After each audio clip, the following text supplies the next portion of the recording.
আপনি যে প্রশ্নটা করছেন যে জাজমেন্টের অপারেটিভ পোর্শনে বিচারক মহোদয়গণ ডিসমিস যে শব্দটা লেখে, এটা how far it is correct, dismiss শব্দটা লিখতে পারবে কিনা। আহ, এইখানে আমরা যদি ডিক্রির সংজ্ঞাটা দেখি, ডিক্রির সংজ্ঞা দেওয়া হয়েছে সেকশন 2 সাবসেকশন 2 তে, সিআরপিসি। সেখানে বলা হয়েছে decree means formal expression of an adjudication. তাহলে formal expression of an adjudication এই জায়গাটুকু পুরোটার অর্থ বোঝায় judgment. Formal expression of an adjudication. তাহলে অ্যাডজুডিকেশন বলতে কি বোঝায়? অ্যাডজুডিকেশন বলতে বোঝায় আর disputed matter which has been decided by taking evidence either মানে from both the parties or from a single parties. যাই হোক, আমরা এতটুকু শুধু বুঝলে হবে যে অ্যাডজুডিকেশন কথাটার অর্থ যে বিরোধীয় বিষয়টা সাক্ষ্য প্রমাণের ভিত্তিতে নিষ্পত্তি করা হয় সেটাকে অ্যাডজুডিকেশন বলে। তাহলে decree means formal expression of N adjudication.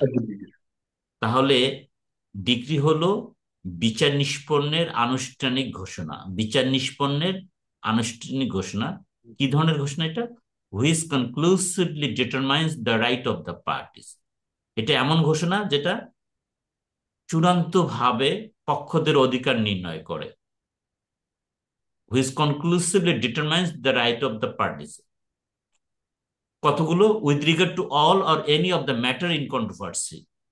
অর্থাৎ বিরোধীয় বিষয়ে যে কোনো বা সকল বিষয়ে পক্ষদের অধিকার নির্ণয় করে দেও চূড়ান্ত ঘোষণাকে বলা হচ্ছে ডিক্রি। হুম।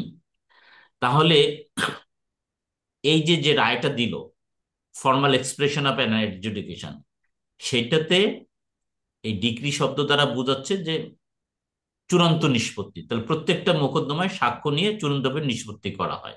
ওকে, ডিক্রি দেওয়া হয়। এই জন্য দেখবেন প্রত্যেকটা সিভিল মামলায় একটা ডিক্রি ড্রন আপ করা হয়।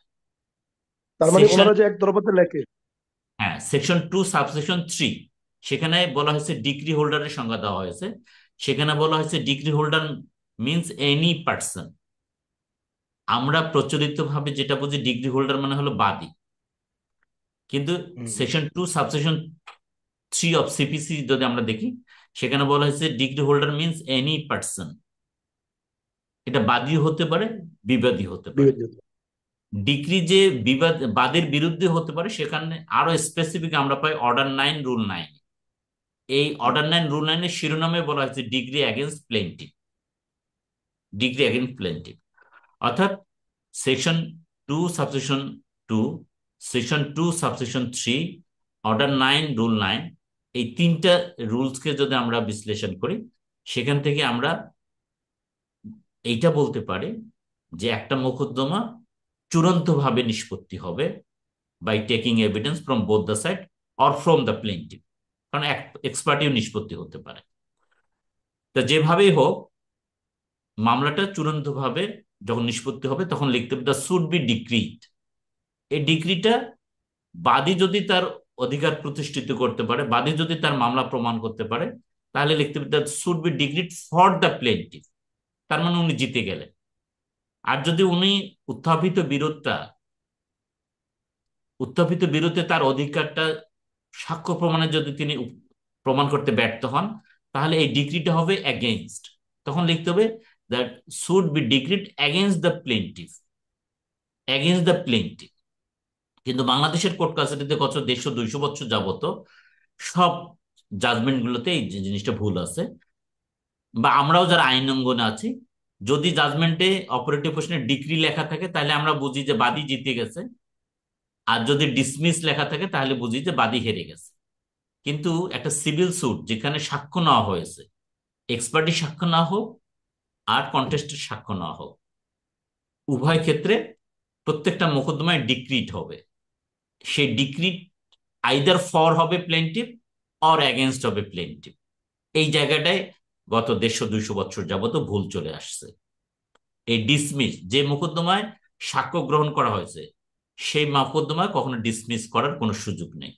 সুযোগ নেই। একটা মোকদ্দমা ডিসমিস হতে পারে নন এফিয়ারেন্সের জন্য, হতে পারে non payment of CP cost হতে পারে।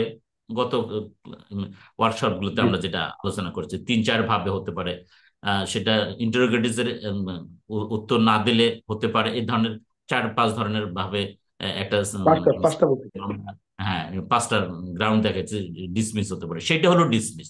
কিন্তু যে মোকদ্দমায় সাক্ষ্য নেওয়া হয়েছে, সাক্ষ্য নিয়ে এক্সপার্টি ডিসপোজাল করা হয়েছে, অথবা সাক্ষ্য নিয়ে দোতরফা ডিসপোজাল করা হয়েছে, সেই মোকদ্দমা ডিক্রিট হবে, either for the plaintiff or against the defendant. আর exit এইখানে করবো। dismiss লেখার কোনো সুযোগ নেই। অপারেটিভ প্রশ্নে যে ডিসমিস লেখা হয়, এটা পুরোটাই হলো মিসকনসেপশন। ওকে। তাহলে এখানে আমার সাপোর্টিভ ডিফেন্স সেকশন হচ্ছে 222399। 9-9, হ্যাঁ। এটা হচ্ছে আমার।